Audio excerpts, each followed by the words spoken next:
یہ زندگی بہت قیمتی ہے، اس کے ایک ایک صبح، ایک جو اللہ کے راستے میں ایک صبح لگاؤ گے یا ایک شام، پوری دنیا سے زیادہ کما سکتے ہو۔ یقین کرو، یہ KDA کے کوٹیاں نہیں، یہ اسلام آباد کے کوٹیاں نہیں، یہ اللہ کی نبی کی بات ہے۔ پوری دنیا اللہ کے راستے کے ایک صبح شام ایک گشت کی قیمت نہیں، لیکن ہم ویسے پھرتے ہیں۔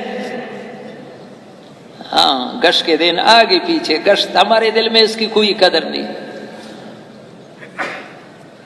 یہ نہیں فارغ ہوتے ہیں پھر بھی نہیں کرتے۔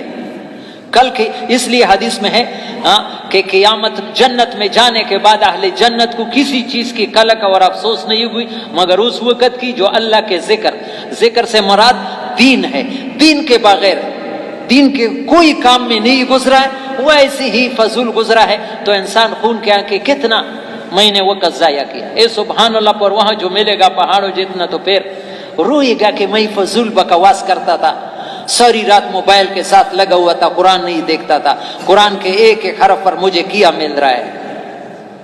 تو پھر خون کے آنسو بہائے لگے۔ وہاں کا یوم یتذکر الانسان وانى له الذکری، وہ انسان کی سمجھ میں بات آئے گی، لیکن وہاں سمجھ میں آنے کی کوئی قیمت نہیں ہوگی۔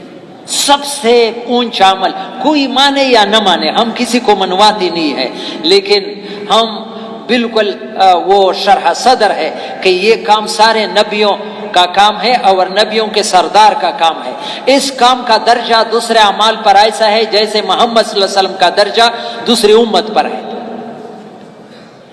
ابو ہریرہ رضی اللہ تعالیٰ عنہ بڑے شیخ الحدیث ہے صحابہ میں، یہ ایک جگہ کھڑے تھے۔ مولانا زکریا صاحب نے الاعتدال کتاب میں یہ لکھا ہے۔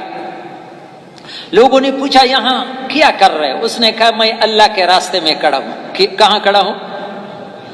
اور میں نے حضرت محمد صلی اللہ علیہ وسلم سے سنا ہے، توجہ سے سنا، کہ ایک آدمی بیت اللہ کو جائے، کہ ایک آدمی ایسا خوش قسمت ہو کہ رمضان کے مہینے میں بیت اللہ چلا جائے۔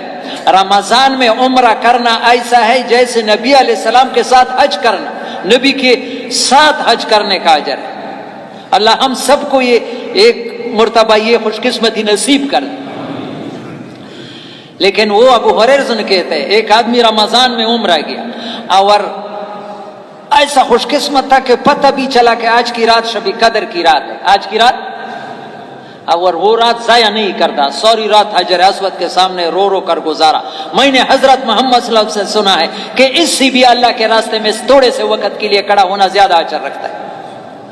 وہاں تو نہیں جا سکتا ہے، یہاں یہ تو کر سکتا ہے نا۔